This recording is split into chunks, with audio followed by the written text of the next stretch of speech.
Hello, இன்றைக்கி சுவையான இறால் கிரேவி எப்படி பண்ணுறதுன்னு பார்க்கலாங்களா? இந்த கிரேவியை எப்படி டேஸ்ட்டாகவும் ரொம்ப ஈஸியாகவும் செய்கிறதுன்னு இந்த வீடியோவில் பார்க்கலாம். வாங்க வீடியோக்குள்ளே போகலாம். ஃபஸ்ட்டு நம்ம இறாலை க்ளீன் பண்ணி எடுத்துக்கலாங்க. இந்த வீடியோவில் சொல்லியிருக்கிற மாதிரி ஒரு கத்தி வச்சுட்டு நம்ம இந்த மாதிரி ஒரு கோடு போட்டோம்னா அது உள்ளே நம்மளுக்கு அந்த குடல் மாதிரி ஒன்று கருப்பாக கிடைக்கும். அதை இந்த மாதிரி கத்தியில் கோடு போட்டுட்டு அது உள்ளே இருக்கிறத நான் இப்போ வீடியோவில் காட்டியிருக்கேன் பாருங்கன்னா, இந்த மாதிரி எடுத்திங்கன்னா அது ஈஸியாக வந்துடும். இதை எடுத்துகிட்டு நீங்கள் எறா செஞ்சால் தான் நம்மளுக்கு எந்த ஒரு சைடு எஃபெக்ட்டும் இருக்காது. நம்மளுக்கு லூஸ் மோஷன் அது மாதிரி பிரச்சனைலாம் ஆகாது. நம்ம இன்றைக்கி ரொம்ப சுவையான எறா தொக்கு தான் பண்ண போகிறோம். அதுக்கு என்னென்ன வேணும் அப்படின்றத நான் பார்க்கலாங்க.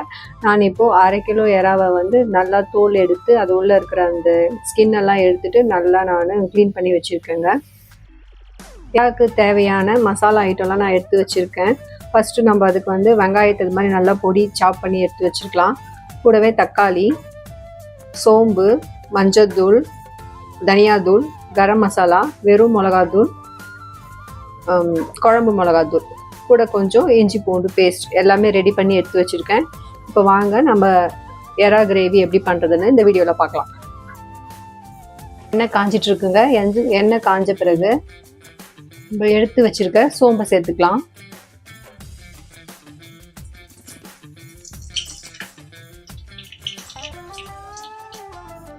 சோம்பு நல்லா பொரிஞ்ச பிறகு நம்ம அது கூடவே கருவேப்பிலை சேர்த்துக்கலாம். நம்ம பொடியாக நறுக்கி வச்ச வெங்காயத்தை இந்த ஸ்டேஜில் நம்ம சேர்த்துக்கலாம்.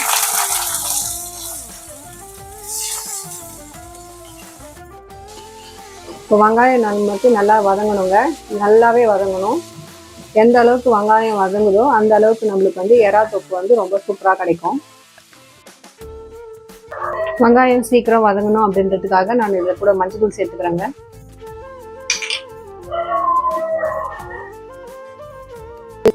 சேர்த்து வதக்கணும்னா கொஞ்சம் சீக்கிரமாகவே நம்மளுக்கு வதங்கும். கொஞ்சமாக தான் நான் உப்பு சேர்த்துருக்கேன். எறாக்கு ஆகின உப்பு சேர்க்கல. இந்த வெங்காயம் வதங்கிறதுக்காக தான் கொஞ்சமாக உப்பு சேர்த்துருக்கேன். இஞ்சி பூண்டு பேஸ்ட் சேர்த்துக்கலாம். இந்த இஞ்சி பூண்டு பேஸ்ட் நம்ம டேஸ்ட்டுக்காக மட்டும் சேர்த்துக்கலைங்க. எறா நல்லா நம்மளுக்கு கேஸ் ஃபார்ம் ஆகும். அந்த கேஸுக்காக தான் நம்ம இந்த இஞ்சி பூண்டு பேஸ்ட் நம்ம சேர்க்குறோம். சில பேர் சேர்ப்பாங்க, சில பேர் சேர்க்க மாட்டாங்க. இதை நம்ம இஞ்சி பூண்டு பேஸ்ட் நம்ம பொடி பண்ணி கூட போட்டுக்கலாம். ஆனால் நான் இன்னைக்கு பேஸ்ட்டாக தான் அரைச்சி போட்டிருக்கேன்.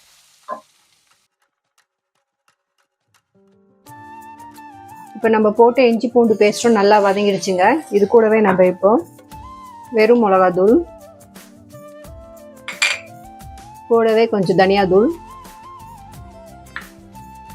குழம்பு மிளகாத்தூள், அதாவது வீட்டில் நம்ம சாம்பாருக்கெலாம் அரைச்சி வச்சுருப்போம் இல்லைங்களா, அது குழம்பு மிளகாத்தூள், கொஞ்சமாக கரம் மசாலா, இது எல்லாமே போட்டு சேர்த்து நல்லா வதக்கி விட்டுக்கோங்க. இது எல்லாமே நல்லா கலந்து விட்டதுக்கு அப்புறம் நம்ம ஏற்கனவே அரைச்சி வச்சிருக்கிற இந்த தக்காளி விழுதை நம்ம இதில் சேர்த்துக்கலாம்.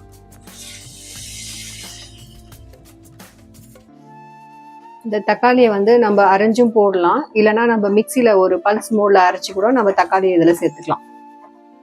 உங்கள் விருப்பம் தான், உங்களுக்கு எப்படி வேணுமோ அப்படி நீங்கள் சேர்த்துக்கோங்க. இந்த போட்டிருக்க தக்காளி இந்த மசாலா ஐட்டம்லாம் அந்த பச்சை வாசனம் போகிற வரைக்கும் நம்ம கொஞ்சம் வதக்கி விட்டுட்டு இதை ஒரு தட்டு போட்டு நம்ம ஒரு 5 மினிட்ஸ் மூடி வைக்கலாங்க. அந்த பச்சை வாசனம் போனதுக்கு அப்புறம் நம்ம எறா சேர்த்துக்கலாம்.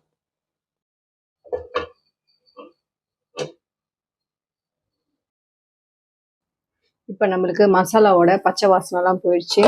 உங்களுக்கு பார்த்தாவே தெரியும். இந்த ஓரத்துலலாம் எண்ணெய் வந்துருக்கு பார்த்தீங்களா? இந்த எண்ணெய் பிரிஞ்சு வர சமயத்தில் நம்ம இதில் உப்புலாம் சரியாக இருக்கான்னு பார்த்துட்டு நம்ம இந்த எறாவை இதில் நம்ம சேர்த்துக்கலாம்.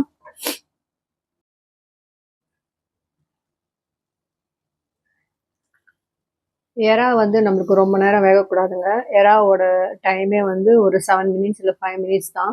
அதுக்காக தான் நம்ம மசாலாலாம் ஃபஸ்ட்டே போட்டுட்டு அதோட பச்சை வாசனம்லாம் போயிடுச்சான்னு பார்த்துட்டு அதுக்கப்புறமா தான் நம்ம எறா சேர்க்குறோம்.